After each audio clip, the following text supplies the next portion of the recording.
Olá, sejam todos bem-vindos. Eu sou o Zé Alfredo e esse é o Repórter Pod, o podcast do jornal O Repórter Regional.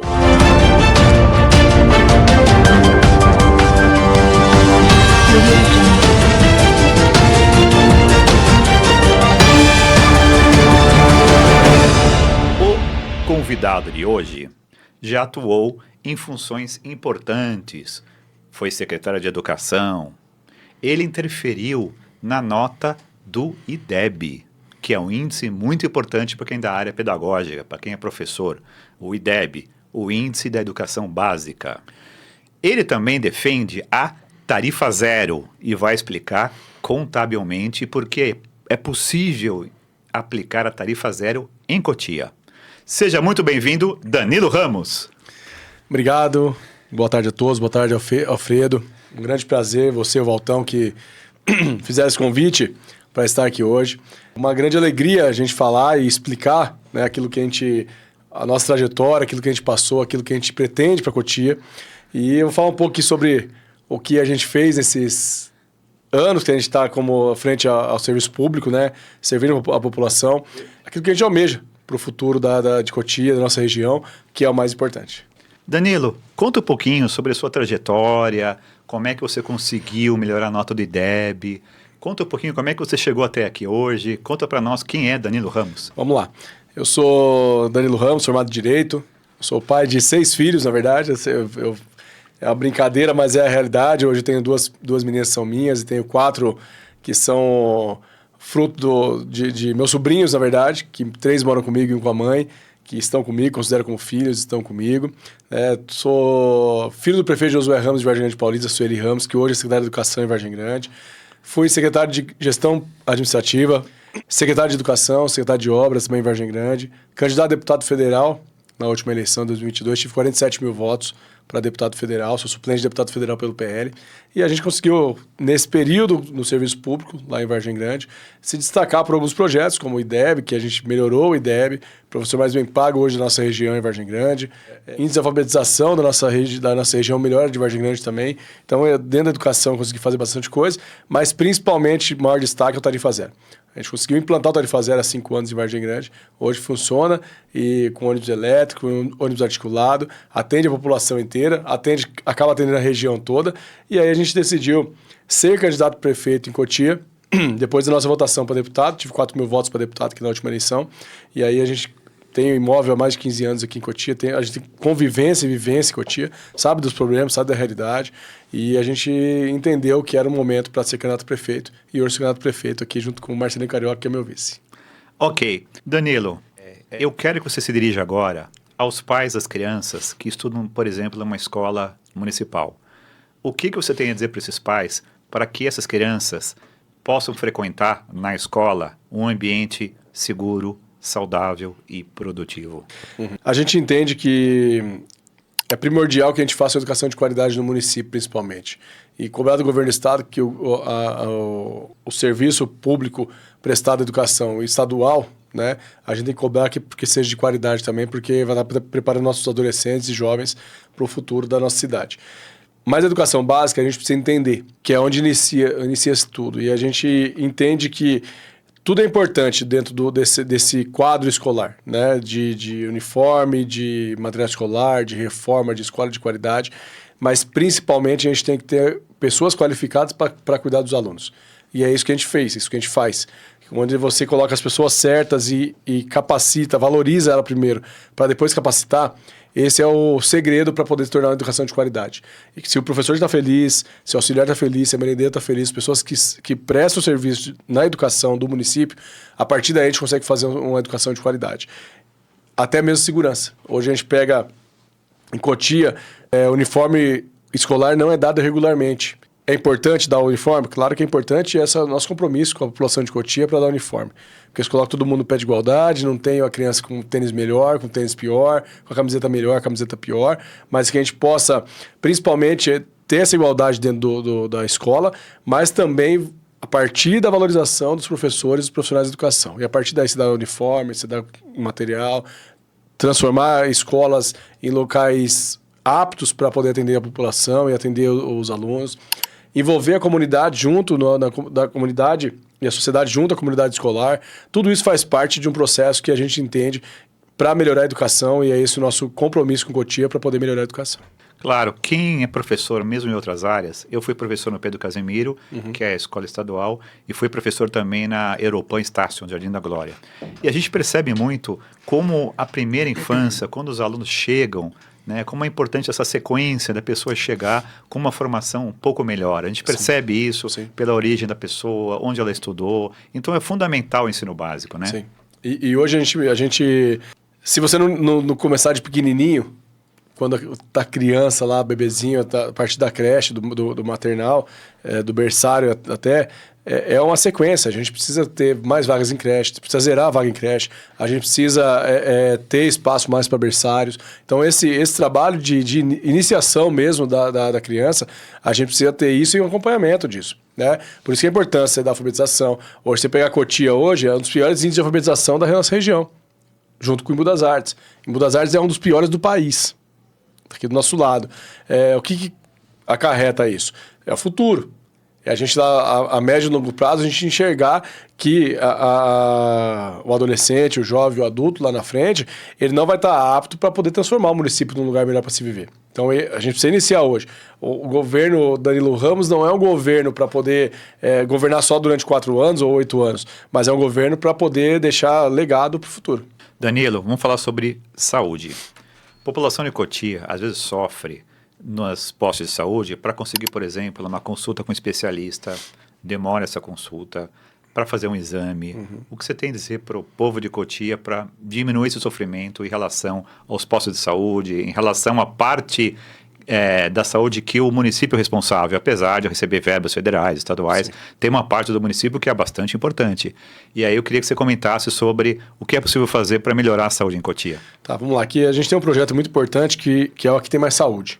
A gente entende hoje que a saúde do município, e esse ano especificamente, e aí eu não quero ter caça às bruxas, porque eu tenho que ser responsável no que eu falo, porque eu tenho um pai prefeito também, então não posso ser leviano falando que só Cotia que aconteceu isso que eu vou explicar aqui agora. Esse ano nós tivemos um crescimento da dengue muito grande, onde acabou acarretando com que todos os postos de saúde e pronto-atendimentos estivessem lotados, com filas de 4, 5, 6 horas por conta disso, né? Juntou um pouco do Covid também, que deu uma voltada, junto com a dengue. Então, isso atrapalhou muito esse ano todos os pronto-atendimentos e serviços de saúde. Isso na nossa região toda, que está São Paulo todo. Então, esse foi um ano atípico sobre isso. O que a gente precisa fazer em Cotia para poder melhorar, principalmente a questão de especialidades, fisioterapia, exames. Hoje, o mais complexo, quem atende é o governo do estado, né? Neurologia e outras questões mais complexas, você tem que ir para a vaga CROSS, o CROSS vai te orientando ali para poder, mandando para Itapevi, Carapicuíba, Itapecerica, São Paulo e assim vai. Qual o projeto que eu tenho para Cotia, para a saúde, para poder atender especialidades, fisioterapia e exames? Nós criamos o Aqui Tem Mais Saúde, que alguns municípios já estão funcionando e que a gente vai criar um SUS municipal, onde quem está com o cadastro do SUS aqui do município vai fazer esse cadastro dizendo que é morador do município, e ele pode ser atendido a gente fazendo um convênio junto com as clínicas particulares do município. Então o dinheiro vai estar circulando dentro do município, com as clínicas particulares de saúde, e sendo atendido só munícipes de Cotia. Então essa é a nossa ideia para atender neuro, para atender físio, para atender outras, cardiologia e outras que são mais complexas para poder atender. Dentro disso, a gente precisa fazer diagnóstico rápidos, por exemplo, de câncer, de oncologia. O município tem que estar preparado e apto para poder se atender e resolver essa questão do diagnóstico o mais rápido possível. Porque hoje o município não está apto. Quase nenhum município está apto para isso. Mas a gente precisa ter mais investimento para esse diagnóstico, para aí sim ser tratado fora. A gente tem um desafogo que a partir desse ano, ou começo do ano que vem, nós vamos ter na região, que é o Hospital Regional de Barueri, que está para ser inaugurado. Acho que até o final do ano vai ser inaugurado. E vai ser um desafogo para a nossa região na questão de média e alta complexidade. Mas a grande questão hoje é a baixa complexidade, que são realmente os exames, né? Exames, consultas e assim por diante. Então, o Aqui Tem Mais Saúde é um programa que a gente vai implantar, que é fácil, criar esse SUS municipal, aprovado por lei. A gente cria um SUS municipal, o valor no que está sendo aplicado hoje no SUS, e a prefeitura paga de acordo com o que tem de dinheiro. Então, eu quero fazer 1.000 consultas de neurologia esse mês, eu consigo pagar. Mês que vem eu quero fazer 1.000 de fisioterapia, eu faço 1.000 de fisioterapia. E atendendo, diminuindo essas filas que estão nessas consultas. Além disso, a gente já passou da hora de ter um AME. A gente tem informação que o governo do estado, uma das próximas cidades a se instalar o AME é a Cotia. O que a gente tem que fazer é força política para brigar com o governador, para trazer para cá, com os deputados, o governador, para trazer para cá também, que desafoga também esse grande problema que tem, que é a questão de consulta e exames. Tem mais 2 programas que eu queria que você comentasse, que são muito falados em época de eleição, mas não são tão de fácil aplicabilidade, né? Que é o Poupa Tempo da Saúde e o outro que eu fiz estágio, quando eu fiz o 5º e o 6º ano de medicina, eu fiz estágio na Saúde da Família, que é um programa que até está previsto em lei, que na saúde da família tem essa coisa meio proativa do agente de saúde visitar o idoso que não tem problema de locomoção, de mapear o bairro, do médico trabalhar em equipe, né? Ele não é só o bambambam, ele trabalha junto com outros profissionais em equipe, né? Então eu queria que você comentasse sobre esses 2 programas. Se você acha que vale a pena implantar, se é possível implantar, né? Sim. Que é o Poupa Tempo da Saúde e a Saúde da Família. Sim. Vou começar pelo segundo, que é o Agita Saúde, que você falou, que é um programa que é importantíssimo, não só para aqueles que não conseguem se locomover para a UBS, mas principalmente para, na UBS, você gerar isso mesmo. Fazer uma parceria multidisciplinar mesmo, com o educador físico, com o enfermeiro, com o técnico, com o médico, para poder fazer ali esse trabalho com agente comunitário de saúde, para poder, primeiro, valorizar esses profissionais também, mas fazer ali na UBS, arrumar um espaço, ou dentro do próprio bairro, para poder fazer o Agita Saúde, porque são várias questões básicas que você consegue atender ali e melhorar a saúde da população daquele bairro. Então, isso está no nosso plano de governo e vamos fazer. E o Poupa Tempo da Saúde é um pouco do que a gente falou, né? A gente precisa ter esse atendimento rápido, para não passar o tempo, passar 6 meses, 1 ano, 2 anos, 1 ano e meio de atendimento, mas além de ser diagnóstico, a gente poder fazer com... Eu acho que tanto o AME como o Aqui Tem Mais Saúde, que é esse programa que a gente vai atender, a gente consegue diminuir muito esse impacto para poder resolver a situação da população. Vou te fazer uma pergunta que para mim é meio óbvia e talvez você já até tenha respondido nessa fala, mas que é importante. Danilo, você defende o SUS? Muito. Muito. Eu sempre brigo por isso, né? A gente fala de programas que a gente tem como defesa, independente de quem colocou, de quem não colocou, de lado A, lado B. A gente tem que defender aquilo que dá certo, que deu certo, né? A gente fala muito de tarifa zero, que a gente vai falar daqui a pouco. O pessoal fala, mas o tarifa zero é bom? É ótimo. É ótimo, sendo bem aplicado, sendo bem feito, é ótimo. Qualquer programa social que você está atendendo menos favorecido tem que ser implantado e colocado de uma forma com carinho. E o que o município puder, a gente tem falado muito sobre o Pacto Federativo para poder os municípios terem mais autonomia de investimento e fazer... Imagina a questão do Pacto Federativo com o município com mais dinheiro, a gente tendo a atenção básica, a gente vai conseguir voar, na minha opinião... avançar muitas casas na questão do atendimento da saúde. Ok, vamos falar de um assunto a qual você é bastante conhecido, que é a tarifa zero. É aplicável em Cotia, o orçamento de Cotia está em 1,5 bi, alguma coisa 400 assim. hoje, deve chegar 1,5 bi. Ou seja, dinheiro tem, né? Tem. E aí, e algumas cidades já aplicaram tarifa zero pelo Brasil, né? Então, só que Cotia tem aí uma estrutura diferente, uma cidade já com certo porte. Queria que você convencesse as pessoas de que o tarifa zero, que é o programa que eu defendo também, seria aplicável em Cotia na prática. Tá. Primeiro ponto, é aplicável ou não? Sim, é aplicável. E eu vou explicar por quê. Primeiro que cada cidade tem sua característica. Nós conseguimos aplicar, e a primeira cidade que nós colocamos tarifa zero do formato que é hoje o atual foi Vargem Grande Paulista. Então, participei disso, da viabilidade financeira, viabilidade de estudos mesmo, para a gente poder entender. A gente ficou estudando isso por 1 ano e meio, para entender como aplicar o tarifa zero. Vai ser igual a Vargem Grande? Vai ser igual as outras cidades que colocaram? Não. Mas hoje tem que ter uma grande questão, a gente tem que ser responsável para poder falar. Hoje, Cotia deve chegar a 1,5 bi ano que vem de arrecadação. Quanto que se gasta hoje para implantar o tarifa zero? De 3% a 4% do orçamento. Para implantar o tarifa zero em Cotia hoje. Então, a gente tem isso em dados. É claro que você tem que fazer um estudo muito mais abrangente o ano que vem de linhas, de população que usa ônibus. sabendo que tarifa zero, quando você coloca, vai aumentar o número de pessoas que vão usar do ônibus. Então, tudo isso a gente precisa entender e colocar numa situação onde seja apto para colocar. Eu sempre falo que, sendo prefeito, eu não prometo tarifa zero para 2025, mas 2026 sim. Porque nós vamos fazer uma readequação do orçamento de 2025, o orçamento deixado pelo atual prefeito, para o ano que vem, e a partir de 2026 alinhar esse orçamento, fazer esse estudo para poder aplicar o tarifa zero. O que o tarifa zero é? Que é o que as pessoas têm que entender. Tarifa zero não é pegar a empresa atual que está aí hoje e falar assim, agora a partir de agora vocês vão colocar zero. E nós vamos pagar para vocês para poder utilizar. Nós estamos mudando a forma de utilizar. Nós estamos tirando a concessão de ônibus e estamos colocando locação de ônibus. Então, fazer um estudo de quantos ônibus precisam e esses ônibus precisam locar num preço num valor com combustível, motorista, todos os encargos, seguro, tudo aquilo que precisa para poder fazer o tarifa zero. Então, no formato das cidades do Vargem Grande, é possível em qualquer cidade, de acordo com o orçamento e de acordo com o estudo que vai ser feito. Nós temos algumas questões, por exemplo, você pega o Jardim Japão hoje, você tem que passar por dentro de Vargem Grande para vir para Cotia. Você pega Calcaia do Alto, alguns bairros de Calcaia do Alto que são mais distantes, como que vai fazer para poder vir para cá? Tudo isso faz parte do estudo. Você vai fazer uma baldeação, vai sair lá da Campininha para vir para o centro de Calcaia do Alto, de lá vir para Cotia, numa questão de baldeação. Então a gente tem vários formatos para poder atender, dizendo que hoje não só são municípios menores que estão colocando.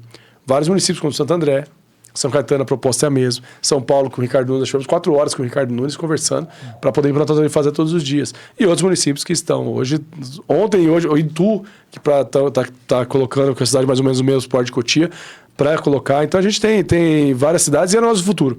E é nosso sonho, tanto meu como o prefeito Josué Ramos e as pessoas que estudam sobre o tarifa zero e falam, é que a curto, médio prazo, tanto o governo federal como o governo estadual entendam que isso é uma ação de governo importante para o país.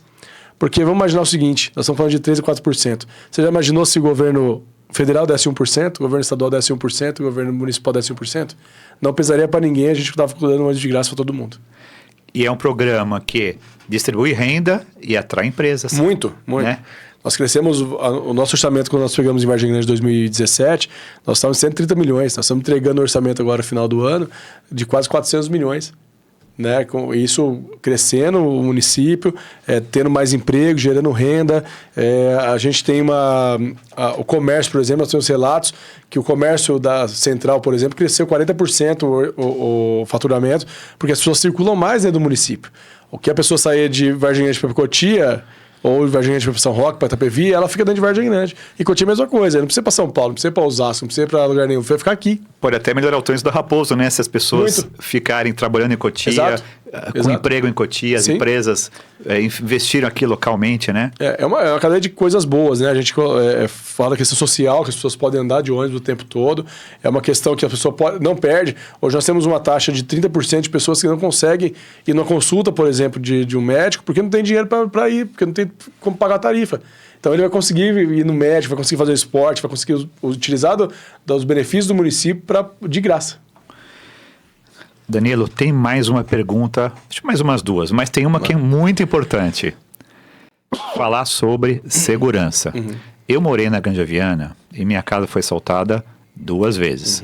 Aí eu me mudei para o Jardim da Glória, ali nos predinhos da João Paulo Ablas, na época eu fui professor da Estácio Europan, e o pessoal era assaltado por falso motoqueiro ali no João Paulo Ablas.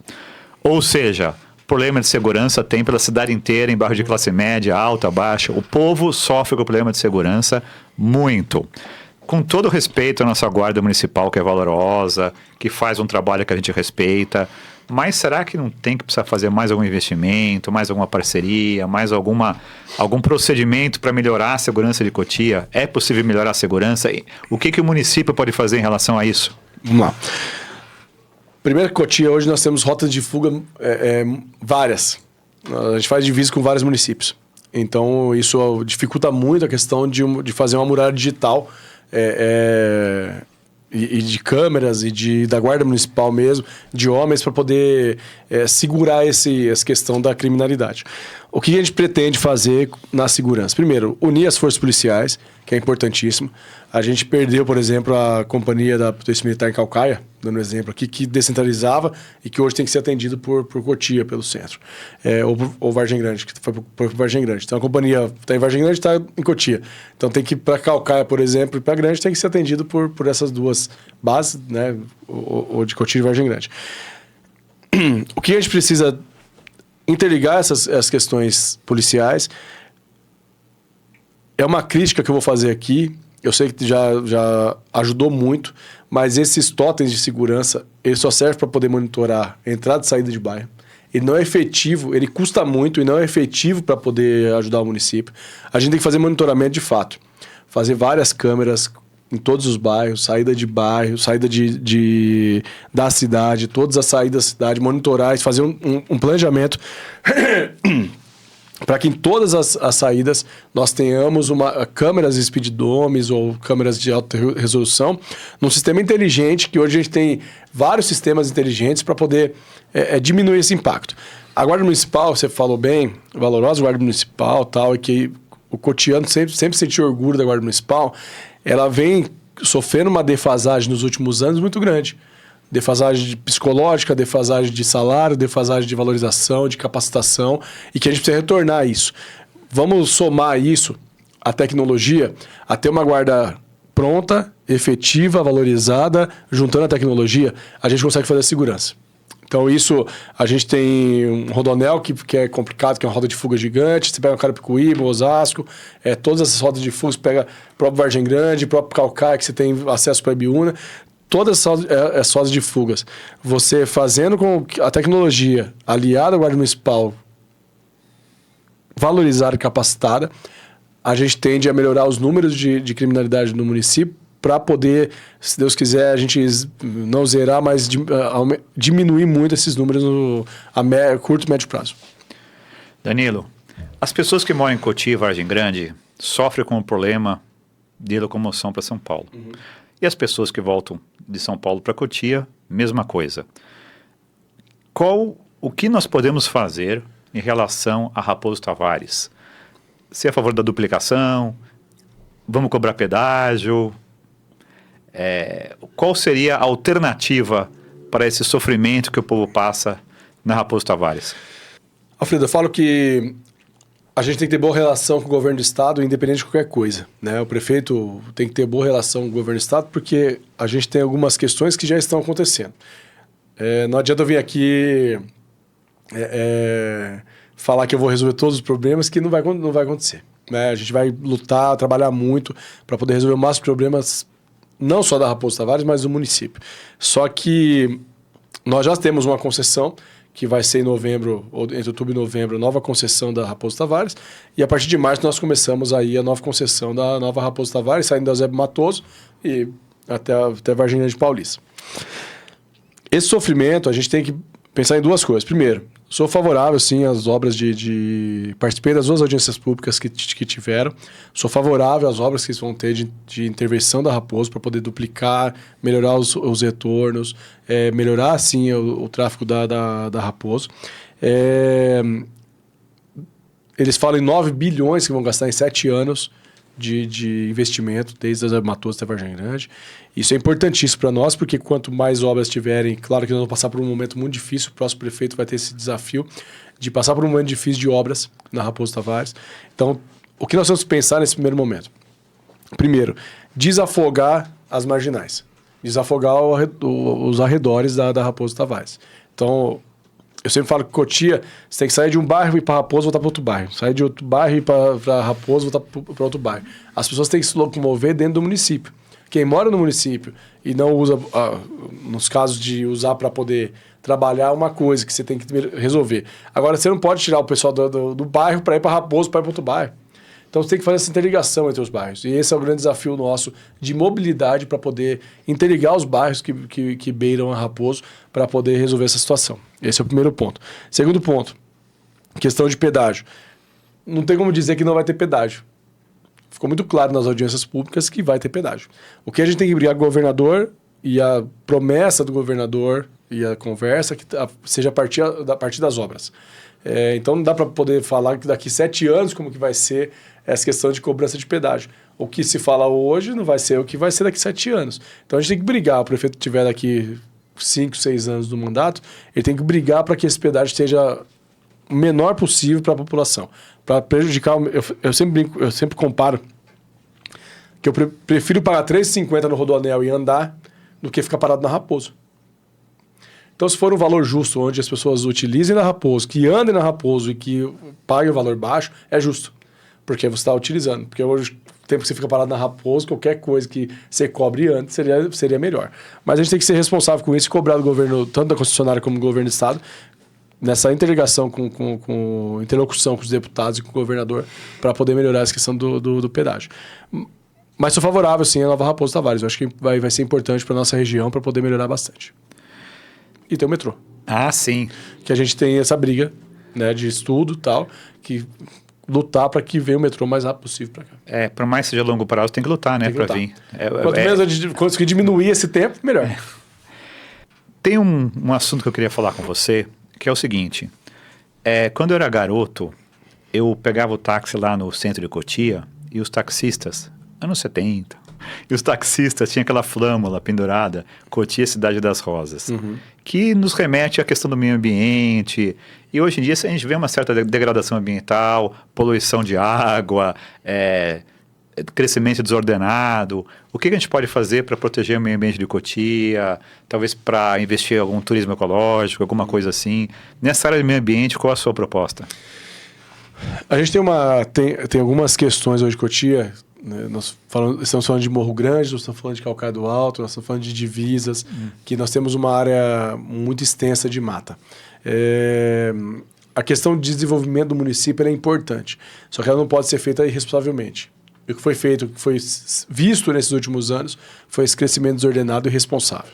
Porque a hora que eu sempre uso esse exemplo, você não pode aprovar 3 mil lotes nos Pereiras, por exemplo, de 125 metros sem nem asfalto na rua. Então, isso você está tirando ali, colocando pessoas no local onde não tem um pingo de estrutura. Nós nem estamos só falando de meio ambiente, estamos falando de pessoas, de trânsito, de déficit de escola, de saúde, tudo isso a gente está envolvendo nesse sentido. Então, a questão ambiental é importantíssima porque a gente tem hoje um cinturão verde muito grande ainda. Nós precisamos segurar, frear essa questão desse crescimento desordenado. E isso a gente pretende estar no nosso plano de governo para poder fazer isso. Um crime que aconteceu na divisa com o Imbu, por exemplo, né? E ainda ninguém foi responsável por isso, ninguém foi responsabilizado por isso. Eles invadiram uma área sabendo que, né, algumas questões aí de tapar os olhos aos governos municipais, às duas cidades, e estão lá. E isso não pode acontecer, você não pode ter invasão, você não pode ter uma cidade como Cotia, que já foi orgulho por questões ambientais. Nossa região, na verdade, você não pode desmatar quase 1 milhão de metros quadrados para poder uma invasão. Eu sempre falo que a invasão ela tende a ter 2 questões. A primeira, o governante que está na cadeira, ele pensa assim: se eu tiver aqui uma invasão e tiver muita gente, esse povo está dependendo de mim e automaticamente é mais voto para mim, porque depende mais do governo municipal. Essa é uma prática de muito tempo e que eu sou totalmente contra, e isso a gente não pode admitir, sem invasão, cooperativas que não sejam sérias, se virem para o município para poder vender ilusão para as pessoas. E outras questões, a questão da verticalização, da forma que foi feita, totalmente equivocada, errada, defendendo só o interesse de 1 ou 2. Então, todas essas questões a gente precisa rever nesse primeiro começo de mandato, do próximo mandato, para poder a gente, aí sim, talvez, resolvendo isso, o impacto ambiental seja muito menor. Uma última pergunta. Quando a gente vota num candidato, deputado, prefeito, você fica lá 4 anos esperando ele fazer as coisas, você esquece, e as pessoas não participam muito na política. As pessoas votam, esquecem.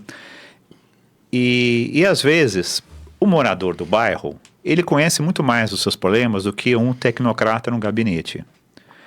Não seria o caso da gente aumentar a participação popular, mesmo durante o mandato de um prefeito, de um deputado? Porque, assim, a nossa Constituição prevê democracia representativa e participativa também, ou direta, ou como queremos chamar. É possível aumentar a participação popular para aumentar a transparência, para as pessoas colaborarem, usarem mais sua cidadania? Não sei se por orçamento participativo, pelo fortalecimento dos conselhos, alguma coisa assim. O que você tem a dizer sobre participação popular, sobre democracia representativa ou participativa? Vamos lá. O governo ideal é um governo onde você não tenha conchavos ou rabo preso. Esse é o governo que a gente imagina como ideal para poder governar, seja ele como prefeito, seja como vereador, como deputado, como presidente, como governador, qualquer coisa. Hoje eu estou muito leve para poder governar Cotia. Estou muito leve para poder sentar na cadeira e tomar decisão de acordo com aquilo que a gente imagina para poder, tanto tecnicamente como politicamente, beneficiando a população. Eu não tenho rabo preso com nenhum político da cidade. Eu recebi propostas de todos os tipos e estilos para poder ou desistir, ou me aliar, ou qualquer coisa do tipo. Não aceitei porque eu tenho foco. Eu sei o que eu quero. Assim como eu andei muito para deputado, eu tenho andado muito para prefeito, conhecido a realidade da cidade. E o que a gente precisa fazer é colocar as pessoas certas nos locais certos. A hora que você traz uma pessoa que é tecnicamente importante e politicamente ela tem acessibilidade para poder atender a população, eu acredito que a gente já tem meio caminho andado nessa situação. A questão da participação popular é importante, porque quando você... Vou dar aqui um exemplo bem prático, tá?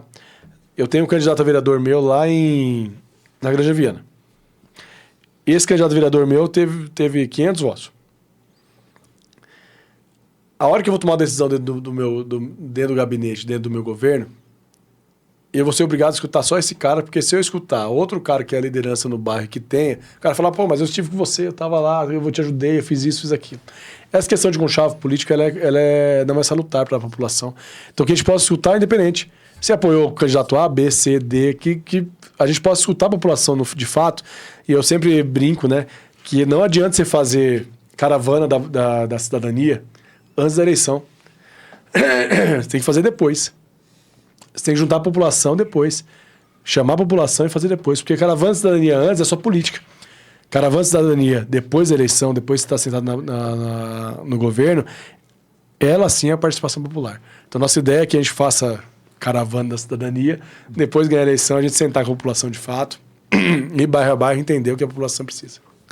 Danilo, temos um tempo aí para suas palavras finais. Dirige o seu eleitor de Cotia, ao povo de Cotia, diga qual o seu sonho de cidade. Se quiser introduzir algum assunto novo, fique à vontade para você se despedir aqui. E queria te agradecer a sua presença também e suas palavras finais aí.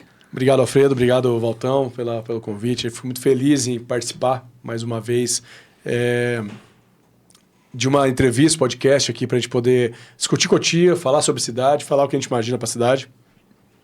E dizer para a população de Cotia que eu não estou aqui como forasteiro, como aventureiro, não estou aqui porque quero fazer... Se fosse fazer com chave política, já tinha feito. Estou até o final, pretendo...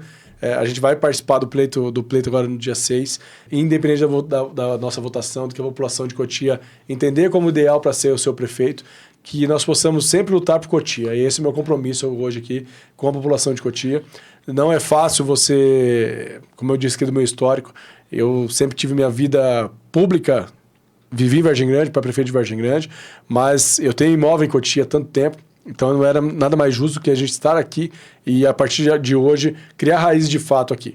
E por falar em raiz, a gente quer que essas raízes elas sejam... As pessoas sentem orgulho de morar em Cotia, coisa que não tem sentido nos últimos anos. As pessoas falam assim, mas mora onde? Mora ali. Né? Então, tem assim, mora em Cotia porque Cotia tem isso, Cotia tem aquilo, Cotia tem um programa de governo que é bom, tem um prefeito que é bom, tem vereadores que são bons, a cidade nós temos bem-estar na cidade. Então, esse é o nosso sonho para Cotia, que as pessoas sintam orgulho de morar aqui, como já sentiram quando era a Cidade das Rosas, todo mundo erguia a flâmula, que sintam orgulho de falar, eu moro na cidade onde eu vivo, eu trabalho, não depende da Raposa todos os dias para trabalhar, ou que a Raposa seja boa, que o nosso meio ambiente seja de uma forma tranquila, que seja uma cidade pacata e ao mesmo tempo pujante, que é o que muitas das pessoas vieram para cá para poder viver aqui. E é esse o nosso compromisso com Cotia, que eu possa ser um prefeito onde as pessoas possam enxergar que eu tô lá para poder fazer o bem para o próximo, servir a população. Então esse é o meu objetivo desde o começo. Sou novo, tenho 37 anos, mas me preparei para estar aqui. Não não sou uma pessoa que estou despreparado. Participei tanto do processo eleitoral como do processo administrativo para poder estar. Fiz faculdade, trabalho mesmo desde os 13 anos de idade. Sei o que é família, sei o que é o trabalho de fato. E é isso que eu prometo para Cotia para poder fazer um grande governo. Então, quem não quiser nem lado A, nem lado B, quem não quiser votar em quem está aí já há tanto tempo, ou quem não quiser votar em quem não está preparado, a gente tem aqui uma opção para poder vocês votarem e com certeza ser um ótimo prefeito para Cotia. Então, mais uma vez, meu nome é Danilo Ramos, meu número é 25, para quem não sabe. Sou candidato a prefeito junto com o Marcelo Carioca. Tem um time de vereadores que estão aí, nenhum vereador que já passou por lá, nenhuma pessoa que já foi candidato, já foi vereador. Então, pessoas novas para integrar e não ter rabo preso nem conchavo político com ninguém, fazer um ótimo governo. Danilo Ramos, muito obrigado pela sua presença. Seja sempre muito bem-vindo. Venha sempre. Obrigado. Obrigado, Alfredo. Tamo junto. Esse foi mais um Repórter Pod. Obrigado a todos. Fiquem com Deus. Até a próxima.